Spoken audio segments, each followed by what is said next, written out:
When I told my mother-in-law I was going back to my hometown to give birth, she said, "By all means, go back.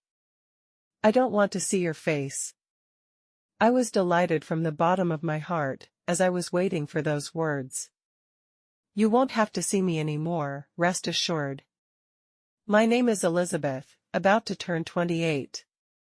My mother died from illness when I was only 2. Since my father, a busy man, ran a clothing company with a 100-year-old tradition, I was looked after by my grandmother as he worked. My father was very strict, and I lived my life just as he told me to. Perhaps because of that, I had never dated a man, but I had given up, thinking it was destiny. After graduating from college, I worked briefly as my father's secretary at his company, but he said it was hard for him to work together and forced me to quit. I didn't get a job after that because my father strongly stated that I don't need to work. However, my friends from university got jobs and started dating and getting married one after another, so I wanted to work too. I told my father one night, "Dad, can I work?" "No," he said, one word without asking for a reason. "Why not?" "Because you don't need to work." "But I also need to go out into society and gain more experience." "Elizabeth, don't talk back." "I'm not talking back. I'm not saying anything wrong. You should just stay at home, Elizabeth." "If you say that, I'll leave home. I'll leave home and go to work from there." "Elizabeth, stop it." "No, I am an adult. I won't always do as you say." I cried and left the place. Even in my room, I cried for a long time. After a while, I called my friend from college. "Lisa, can I come to your house now?" "Sure, but what's wrong? And can you go out at this time?" "I can't right now, but I'll figure it out." "Can I stay at your place for a while?" Lisa's apartment was a luxury condominium, gifted by her parents, boasting 3 rooms. "Seems like something's up." "That's fine, just be careful on your way here." Quietly, I pulled out my suitcase, packed my belongings, and stealthily left the house so as not to alert my father. I left a note on my desk stating that I was going to stay with a friend. Once outside, I hailed a taxi and headed towards Lisa's apartment. Upon arriving at Lisa's apartment, I was greeted with my favorite coffee that she had prepared. "Thank you, Lisa." "What's going on, Emily?" I explained everything about the argument with my father and my subsequent departure from home. "That's awful, Elizabeth. You've had no freedom at all." Her words brought tears to my eyes once again. Until now, I did everything my father said, thinking it was normal, but suddenly, I've started craving my own freedom. That's completely normal. It's strange that your father doesn't allow you to work. I'd like to meet many people and have a good time too. So, does your dad know you're here? I left a note saying I was going to a friend's place, but he doesn't know any of my friends. He might be frantically searching for you right now. Maybe. It's late now, shall we go to bed? Yeah, I'm really tired. Lisa prepared a separate room for me to sleep in. The next day, Lisa left for work. When I checked my phone, I saw about 10 missed calls from my dad. I felt sorry for him, and I sent him an email to assure him not to worry. In the evening, after Lisa finished work, she called me. "I'm going out for a drink, why don't you join us?" Having little experience with social drinking, I was excited about going out. When I arrived at the location Lisa mentioned, I found her waiting with 2 men. "Sorry for keeping you waiting." "So, who are these gentlemen?" Pointing to the shorter man, Lisa said, "This is my boyfriend, and the tall guy over there, he's single and ready to mingle." The tall man introduced himself with a refreshing smile. "Nice to meet you. I'm Jack," he said. "Pleased to make your acquaintance." Oh, nice to meet you. I'm Elizabeth. That's how our relationship started. Jack worked at a small company in the apparel industry. For a moment, I thought it was a company similar to my father's, but I quickly dismissed the thought. Jack's family was the opposite of mine, with only his mother around, but he didn't discuss the reason, and I didn't ask. One day, Jack said to me, "I'd like to meet your father, Elizabeth." I had been emailing my father several times since I left home, but I had no intention of going back home yet, so I didn't want to meet him. "I'll think about it, but I would like to meet your mom, Jack." "Sure, when? Even today is fine if you want." "Really? Today is fine? Then I should buy some kind of gift." "Yeah, my mom loves that kind of thing." As I found out later, my mother-in-law didn't just love that kind of thing, she got very cranky if I didn't bring those kinds of things for her. On the way to Jack's house, I bought a cake at a bakery. Upon arrival at Jack's house, my mother-in-law was waiting for us at the front door. When I asked Jack why his mother was there, he told me he had sent her a message from the bakery. My mother-in-law stared at me and asked, "And your name is?" "Ah, I'm Emily." "Nice to meet you. What do you do for a living?" "I'm currently unemployed, but I plan to work soon." "Oh, so you're just idling about. How nice it must be to be a rich young lady." "I'm not rich. That's why I want to work." "You don't need to talk back. What do your parents do?" "My mother passed away when I was young. My father works at a company." Humph. Jack, who'd been watching my conversation with his mother from the side, said, "How long are you two going to talk here? Let's go inside." "Right. By the way, Jack, did she bring anything? Surely she didn't come empty-handed." In a rush, I handed my mother-in-law the paper bag containing the cake. This isn't much, but..." Grabbing the bag almost violently from my hand, she peered inside and commented, "I didn't really need anything, but I guess I'll take it." In the few minutes I had spent talking to my mother-in-law, I had grown to despise her, and I felt sorry for anyone who had to call such a person mother-in-law. Entering the living room, my mother-in-law bombarded me with questions, and I gave her only bland answers. Regardless, she continued to interrogate me relentlessly, almost as if I were a criminal suspect. Exhausted by the barrage of one-sided questions, I told Jack the moment her line of questioning eased, "Jack, I think I should go soon." At that, my mother-in-law's face turned red with anger. "Do you really hate being with me that much? You've been giving me half-hearted replies to my questions this whole time."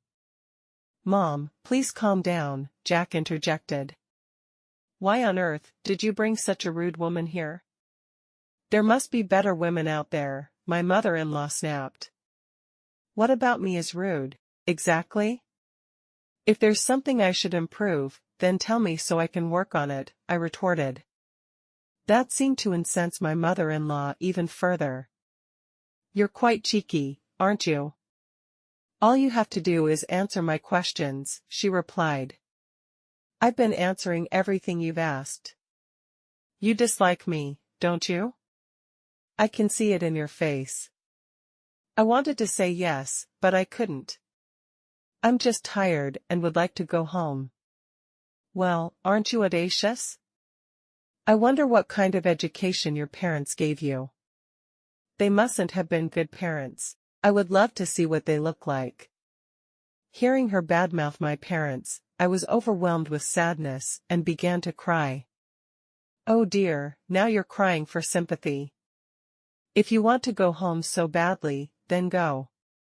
It'll be a breath of fresh air. Also, I'm going to feed this cake you brought to my dog, Charlie.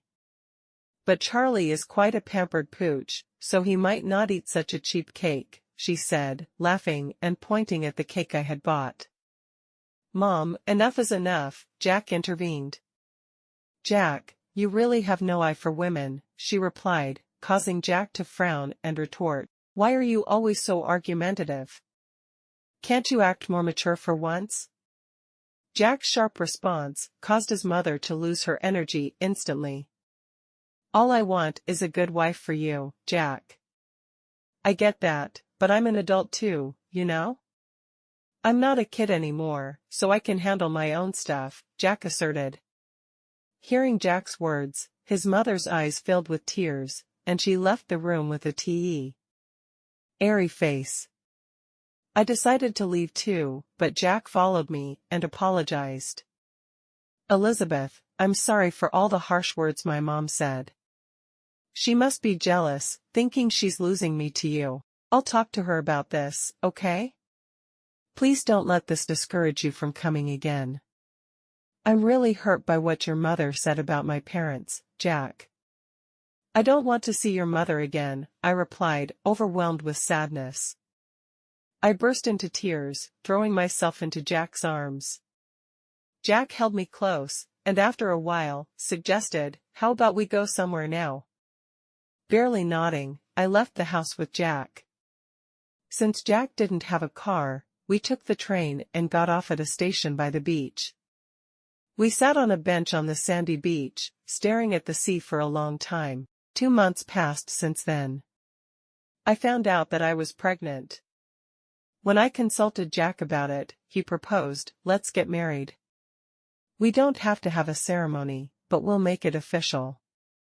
We can live at my house, okay? I don't make much money at my job, so I can't afford to rent an apartment. I'll make sure to talk to my mom about not saying unnecessary things to you, Elizabeth. Living with his mother wasn't ideal for me, but there was no other place to live. Okay, I'll try my best to get along with your mother, I replied. Thus, I ended up living with my mother-in-law. Because I was getting married, I went back home to tell my father about it. He looked delighted when he saw me. It's good to see you looking well. I know we've been in touch, but it's been a while since I last saw you, he said. I'm sorry, Dad. I had something important to tell you, I replied. My father's expression changed immediately. I told him about my encounter with Jack, my pregnancy, and our plan to get married. My father listened silently. When I finished, he simply said, well, congratulations. I can't wait to meet my grandchild. His smile looked forced. Dad, thank you. I'm sorry for bringing such sorrow as a daughter, I said, as tears flowed down my face. My dad was also crying. I expected him to be angry, but his gentle words hurt me even more. I ended up moving into my mother-in-law's house.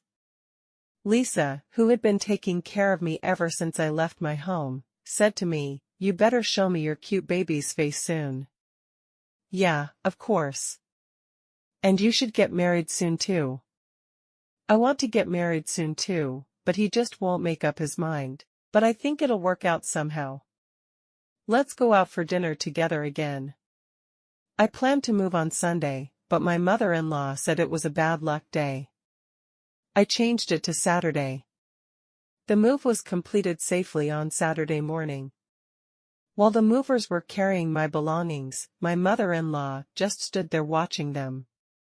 She was repeatedly told by the movers to step back because it was dangerous, but she wouldn't move. When the move was over, my mother-in-law called me over and said, you didn't give them what they're supposed to get, right? I didn't understand. Huh? It seems she misunderstood me. I thought pretending not to know, and she went away and handed something to the leaders of the movers.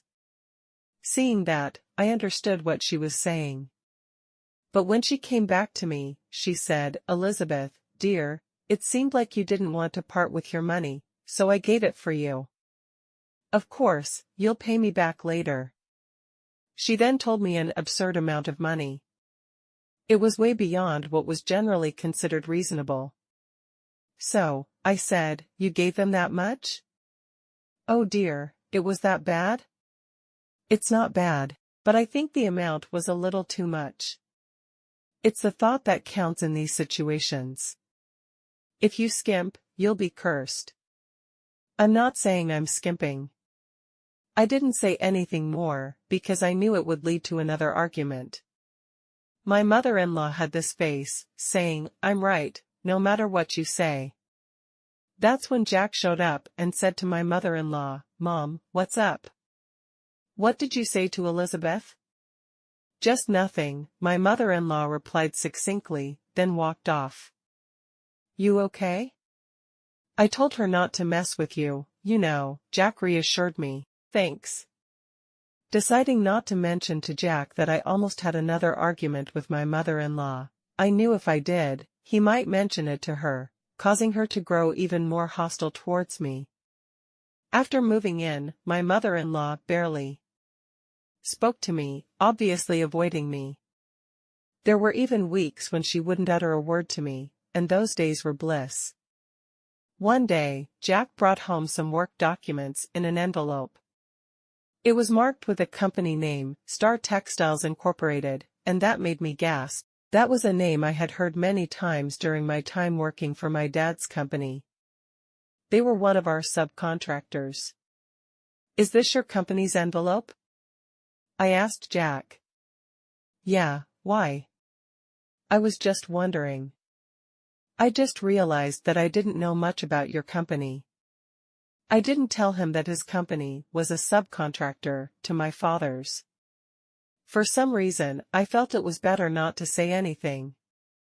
"Well, we're just a small subcontractor. If our parent company decided to drop us, we'd go bankrupt instantly, and all the employees would lose their jobs," Jack explained with a wistful look. About a month later, Jack started coming home late from work. He'd also seemed down, so I asked him, "You've been coming home late recently. Is something wrong? You don't seem yourself." He admitted and said, "The company is in trouble." "What? Like going bankrupt?" Jack nodded. "The parent company suddenly decided to cut our orders by half. Now our boss is begging them every day to continue business as usual. We're also looking for new clients, but if neither of those things works out, we're going bankrupt." As I listened to Jack's story, I thought about asking my dad to help Jack's company. But my father is strict about his work, so he would never help a business partner out of personal feelings. For some reason, the number of business partners must have been halved. "I'll talk to my father, but I know it won't make a difference," I told Jack. "Could you at least try, Elizabeth?" "It won't help," I said. But as I said this, Jack got down on his knees before me. "Please, I beg you. Stop it, Jack. Don't do this." "I'll talk to my father, but I know it won't make a difference," I replied. But Jack continued pleading. "Please, I beg you," he said, tears streaming down his face. That night, I called my father and explained Jack's desperate plea. "So, the company Jack works for is Star Textiles. I guess I have to help them then," my father said. I was surprised. I had expected my father, with a strict business mindset, to refuse outright. "But I have two conditions. First, I will continue to do business with Star Textiles as before, but I want Jack to leave that company and work for mine. Second, you and Jack will move in with me. Is that acceptable?" "So, you're saying Jack should transfer to your company?" I asked. "I'll talk to him about that." "But why do you want us to live with you?" I inquired. "I just want my daughter close by," my father answered, sounding a bit uncomfortable. "Okay, but why did you decide to reduce your dealings with Star Textiles in the first place?" I asked. "A new company approached us with a very attractive proposal, so we decided to do business with them. But after some research, we found out that they have a history of breaking promises, so we were planning to call off the deal," my father explained. So, even if I hadn't asked, Star Textiles would have been fine? I questioned. Maybe, my father laughed, and I couldn't help but laugh too. After hanging up, I immediately relayed the conditions my father had proposed to Jack. He was relieved that Star Textiles was no longer in jeopardy, but he seemed hesitant about moving to my father's company. It's hard for me to consider working for your father's company, Elizabeth. I've always worked hard at Star Textiles, and I have a lot of good colleagues, Jack explained. I'll tell my father what you said, I assured him. I called my father again, and when I relayed what Jack had said, my father responded, he indeed said that, huh? He's a responsible, good man. Got it. He can keep doing his best at Star Textiles, but I'm not backing down about you guys moving into my house. Understood, I confirmed.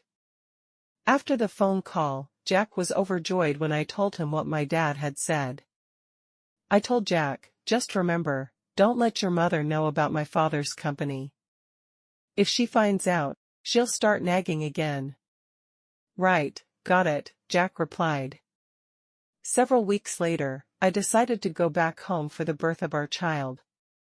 Even though it's just my father and an elderly grandmother at home, it's way better than being taken care of by my mother-in-law. I waited until my mother-in-law was having her afternoon tea in the living room, and I approached her. Mother-in-law, about my childbirth. I've decided to go back home. It's just my dad and my grandmother, but my grandmother is still very active and full of energy, I explained. When I said this, my mother-in-law looked at me with hateful eyes and said, by all means, go back. I don't want to see your face. I didn't feel anything when my mother-in-law said this, as I had anticipated it. You won't have to see me anymore, so easily, I replied calmly. What? She explained. I mean, I won't be coming back here anymore, and soon Jack will be moving to my parents' house as well, I elaborated. What are you talking about? Jack is too busy with work to move, she retorted. It's okay now, I assured her. At that moment, Jack came in and said to his mother, Mom, my company is going to be okay now. Elizabeth helped me. What are you talking about? Elizabeth's dad is the owner of my company's parent company, Jack explained. What? My mother-in-law raised her voice and stared at me for a while before saying, Elizabeth, I had no idea you were the daughter of the owner of a parent company of Jack's. I've been very rude to you up until now. It's okay now. May I ask you for a favor? I'd like to live together at your parents' house as well, my mother-in-law requested. No, you can stay here, Jack interjected. Yeah, I don't want to live with you, mother-in-law. I'd be reminded of all the things you've said to me up until now, I added. I won't say anything else, please. I beg you, my mother-in-law said with tears in her eyes. I know it seems cold, but that's not possible, I firmly stated. Then, my mother-in-law got on her knees, bowed her head to the floor, and pleaded, Please, I don't want to live without Jack. Please. No, I can't. Mom, stop it, Jack intervened. If you had been kind to Elizabeth before, we could have lived together, but your past behavior has led to this. Give it up, I told my mother-in-law, who continued to shed tears on the floor. Well, mother-in-law, you brought this on yourself, I concluded. Half a year later, Jack, our newborn daughter Kay, and I visited my mother-in-law's house. However, the house was void of any human presence, the air was chillingly cold. Jack was calling out loudly to his mother, but there was no response. Jack, did you mention we were coming over? I asked. No, I thought it'd be a surprise. I wonder where she is, Jack replied. Just then, my mother-in-law, who had become severely emaciated, came out of the bathroom. Even upon seeing us, she did not change her expression. The kitchen was piled high with remnants of instant noodles, and dirty dishes were left stacked. "Mom, are you okay?" Jack asked. My mother-in-law glanced at Jack but said nothing. "Mother-in-law, we brought your favorite cake," I said, holding out the cake. As my mother-in-law rushed towards me and snatched the cake, I repeated what I had said before, "Well, mother-in-law, you brought this on yourself." In the end, despite the turbulent and strained relationships, life moved forward. Elizabeth and Jack, now with their newborn daughter Kay, attempted to mend fences by visiting Jack's mother. However, the visit underscored the deep rifts and long-standing neglect that had taken root in the absence of familial warmth and understanding. Jack's mother, now isolated and visibly diminished, seemed unable to reconcile with the past or embrace the olive branch extended by Elizabeth and Jack. This poignant reunion served as a stark reminder of the consequences of unresolved conflicts and the importance of compassion, forgiveness, and open communication within families. Elizabeth and Jack, having weathered their share of trials, found strength in each other and in their commitment to create a different future for their daughter, one rooted in love, understanding, and the willingness to forgive, if not forget. Their story concludes with a bittersweet acknowledgement that while not all relationships can be repaired, the cycle of hurt does not have to perpetuate. Elizabeth and Jack's journey from estrangement to building their own family highlights the resilience of the human spirit and the power of new beginnings.